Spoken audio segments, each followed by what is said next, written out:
Hello, everybody. This is Barry from Europe Direct at Blanchardstown Library, and I'm back with another Ask Europe session. And this time we are joined by a very good friend of mine. This is José, who joins us from Spain. Hola, José. Hello, Barry, and Europe Direct. Thank- How are you? I'm very well. Thank you for Good. agreeing to speak to me. My pleasure.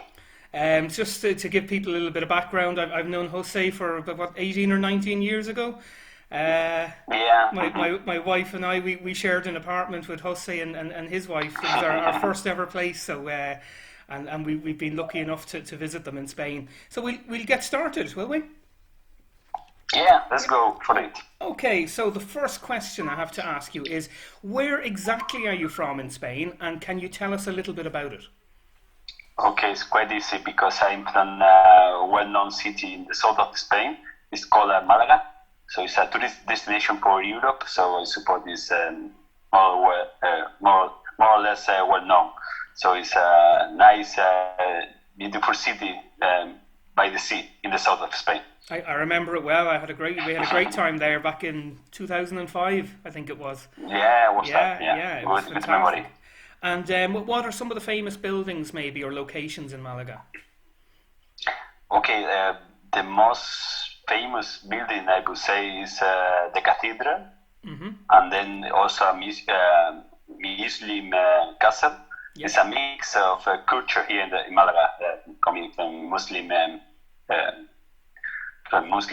Roman, and so I would say cathedral and this castle, Muslim castle. Also, these are nice, not beautiful. It's beautiful, but famous building that is the house of Picasso, because Picasso yes. born in Malaga. Yes, I remember it because we visited you, and that's interesting what you say about the mix there, because of course Andalusia was El Andalus. It was part of That's the Muslim area, and you can see the influence there. So we'll move on with the next question. Obviously, I work at Blanchardstown Library, so the next question is going to be linked to that. What is your favourite book from Spain? And tell us about it and why you like it. Okay, if I have to say one, You can say I would more say- or an author. okay, but I will go for one. Okay, I will say El Quijote. Ah, It's it's a very old book, but Yes. still it's something you can read. Something you can read and you can feel comfortable. I mean, that you are reading something actual, like because it's about friendship, it's about life, it's about give you so many open your mind in a way, you know. yeah. So it's also very well writing. I would say the El Quijote. Okay, So and- if you have time, I totally recommend it. I mean, I have to say that it has been a long time since I read it. But I will try to And go back to is it. Don Quixote is one of those books you might read a few times, again and again? Yeah, absolutely. Okay, well, Because I think this is what is about this book, is that every time you read it, you find something new, you know? So it's... Okay, so there's a recommendation for people watching now. Get onto the Fingal online e-services and have a look for Don Quixote. And when we reopen, hopefully you can come back in. We have all the classics there. And I can hear your lovely birds in the background there tweeting away. Yeah. Okay, we'll move on. Question 3. Let's go. So, who is the person from your country, past or present, who you admire and why? Wow. To be honest, I know so much fan of many people in Spain. Maybe around the world, yeah.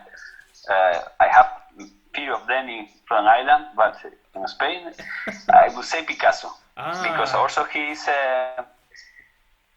thanks to Picasso, also Spain is known around the world. And also he's from Malaga. So it's a it's tricky for me because he also represents in some way my city. But why Picasso? I would say that he was trying to find something different Yes. all the time. but people was pushing him to do the same as to conform. To conform because he was very good at natural painting. I mean, normal painting, let's say. But he wanted to make something different, and he fight and tried to find from different places and from different people and catch different idea. To at the end, he got something totally different. So I think I would say Picasso. Okay, and you're being joined by your son there. Hello. Yeah. Now, one second. this is all the joys of working from home, isn't it? Yeah. Okay, so we'll move on. The next question is very interesting. What is your favorite food from your country? And there's lots of great food down there. Yeah, okay. The thing is that Spain is quite big and quite different. I mean, food from the north, from the south, from the east, from the west is, let's say, even totally different. But I will take one of my area, okay? It's like a tomato soup. I don't know if you remember. I think I do, yeah. It's a tomato soup that you can mix with boiling egg, tuna, fruits, and it's very fresh because it's a tomato soup, but it's cold. Yes, it's not hot.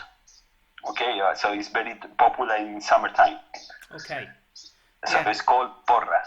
Also, porra is called in this area, but you go to another area and it's called salmorejo. Different names, but I don't know it's coming from this Muslim period. But I would go for this one, this tomato soup. Well, that's one of my great memories of Malaga. Really? We had some fantastic meals down there, and I remember especially the seafood was absolutely superb. Okay. Yeah, if I have to take another one, of course, this seafood is very popular, but this is one very just in Malaga. It's called espeto. Espeto is okay. The espeto is the way you cook this fish. The fish is sardines, no? Okay, sardines, in yeah, English, no? yeah, Sardines. yeah. So you take the sardine in a stick of wood, okay? Yes. And you take all the sardines in a row. Okay. And all this sardine in a row inside a stick of wood to take in a fire, natural fire with wood fire. Okay. On the sea, and then you cook this espeto that is called in the way you cook it. Okay. So it's very popular in Malaga, and I would say it would be my second one. And I remember when we were out one evening and you could see the fishing boats out at night. Yeah, that's it. And this is the way that this is the place where they cook this espeto. Fantastic. This boat, that's it. Yeah. Okay, do you know my favourite food when I was there was the pulpo. Remember that, the octopus? Octopus. It was so good with paprika. It was beautiful. Quite. Okay, move on. Yeah, absolutely. Now, next question. So, apart from your own country, what is one of your favourite other European countries and why?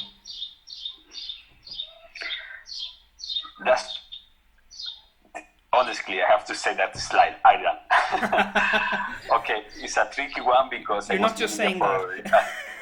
I was living there for 4 years. So, but it's not because of that. Okay, of course, it's part of that. I have very good memory and it's part of my life. But it's a small country, beautiful. You have sea, you have the countryside, you have beautiful countryside, astonished countryside. I have to say, these amazing lakes and people are very friendly, open. You feel like freedom in some way. You go to the bars, to the pubs, and without music, it was just live music or just people talking. Very, very social country. Okay, so I take Ireland. And I think the Irish and Spanish get along very well. We're similar in some ways. We like to socialise. And historically we've often been allies as well. Totally. Yeah. Okay. Brilliant. So, I'm going to move on with. Obviously, I work for the Europe Direct Information Centre at Blanchardstown Library. So I'm going to ask you, what do you think has been one of the main benefits for Spain for being a member of the European Union? Of course, the main benefits of Spain is part of. Nowadays that is we are living in a global market. If you want to compete, you need to be strong, and to be strong, you need to be a big country like, let's say, China or USA.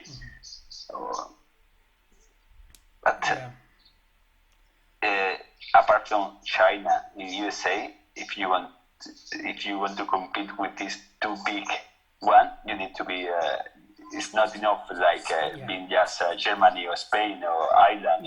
So I think it was a great idea to join all of us that we know each other since many centuries. You know, we are. So why not? And so I think it was a good try, and it's working. We are competitive. We can compete with in the market. We can be stronger. It's not the same to if you are. It's like when you are living in a community. Okay, it's not the same that you have everybody have a swimming pool, and then if everybody have one swimming pool for everybody, the cost of maintenance is not the same. Of course. And so we often use the hashtag "stronger together," and I think that's that's exactly that's it. That's the sentence. So I would say this is one of the main reasons. I think it's a big benefit not only for Spain, but for all countries. Absolutely, and I would agree with you, because for a small country like Ireland, it allows us to punch above our weight in global affairs. We have more influence. Also, a big advantage, of course, if everybody, the country is going well, why you need to be in Europe? But imagine that time to time maybe it doesn't go well for some reason. Then in Europe, your neighbor, your part of your Europe will help you. And then you will help, of course. So I think it's a good balance, let's say. Okay, that's fantastic. So, and staying with the European Union, is there a particular issue you'd like to see the European Union focus on in the next 10 years or so?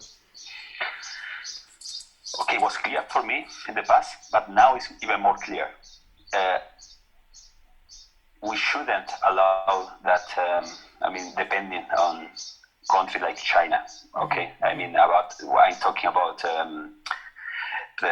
factories, about goods, okay? We're very dependent on countries like China, now we realize that we depend so much on of China for electronic component or for the healthy goods. Like now we depend on these factories that they have and we don't have, and we make for them in one way because they maybe belong to at the beginning belong to European brands, and then they made themselves. And now they have all the factories. So that I think we should focus on in one way to have this industry that allow us to not depend on other countries. Okay. Of course, we have to share the productivity around the world. It's a global world, but we shouldn't depend so much. So you'd like to see more of the manufacturing happening in Europe and to be less dependent on other countries? That's it, yeah. Okay, that's excellent. Right, so we'll move on. We've only a couple of questions left. So I've obviously been to Spain a few times and to your region, but say I'm visiting for the first time. What's the one place I should definitely go to? What should I not miss? Granada. I go straight for that. Granada is it's not just a beautiful city, but also this city have one of the most beautiful buildings in Spain. It's called Alhambra. Okay, do you were? No, we weren't in Granada. So next time. Okay, next time. So if I have to say one, I would say Granada. It's beautiful. You feel like you are in another century or something like that. Oh, that's definitely on the list anyway to visit. Okay, and we're going to finish up with a slightly more fun question. What is a stereotype about Spain or the Spanish, and is it true?